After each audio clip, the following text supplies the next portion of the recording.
সংশয় দূর করতে রাজনীতিতে এক ইতিহাস সৃষ্টি। পদত্যাগ করছেন নাহিদ, আসিফ, এটাই কি শুরুর সংকেত? এই ঘটনা যা ঘটতে যাচ্ছে তা একেবারেই বাংলাদেশের রাজনীতিকে নড়চড় করে ফেলবে। প্রাতিষ্ঠানিক রাজনীতি বদলাতে এক বিপ্লবী দল আসতে চলেছে এবং এর কেন্দ্রবিন্দুতে আছেন নাহিদ ইসলাম এবং আসিফ মাহমুদ। ২০২৪ সালের ১৫ ফেব্রুয়ারির মধ্যে অন্তর্বর্তীকালীন সরকারের তথ্য উপদেষ্টা নাহিদ ইসলাম এবং যুব ও ক্রীড়া উপদেষ্টা আসিফ মাহমুদ পদত্যাগ করতে যাচ্ছেন। তবে এটি একটি বিশাল চমক। জুন মাসে সরকারের আরেক উপদেষ্টা মাহফুজ আলমও পদত্যাগের সিদ্ধান্ত নিতে পারেন, যা রাজনৈতিক মহলে নতুন আলোড়ন তৈরি করবে।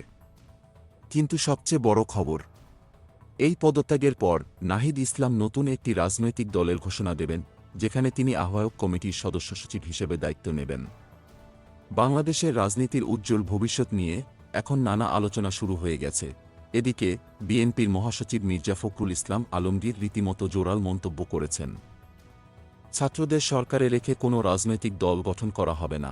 আর তারই মধ্যে নাহিদ ইসলাম ঘোষণা করেছেন, রাজনৈতিক দলে যোগ দিলেই সরকারের সঙ্গে সম্পর্ক ছিন্ন করতে হবে। জাতীয় নাগরিক কমিটির নেতা আরিফুল ইসলাম আদিব দাবি করেছেন, যারা জুলাই মাসের অভ্যুত্থানে নেতৃত্ব দিয়েছিলেন তারা পদত্যাগ করে নতুন রাজনৈতিক উদ্যোগে নেতৃত্ব দেবেন। দেশের ছাত্র সমাজ এখন অপেক্ষা করছে, তারা কি আসলেই নতুন ঐতিহাসিক পরিবর্তন আনবে? নতুন দলের প্রাথমিক ঘোষণা ১৫ ফেব্রুয়ারির মধ্যে আসবে বলে জানা যাচ্ছে এবং এই নতুন দলের জন্য চলছে ২৪ দফার ইশতেহার প্রস্তুতির কাজ, যেখানে ১৭ সদস্যের একটি কমিটি নিরলসভাবে কাজ করছে।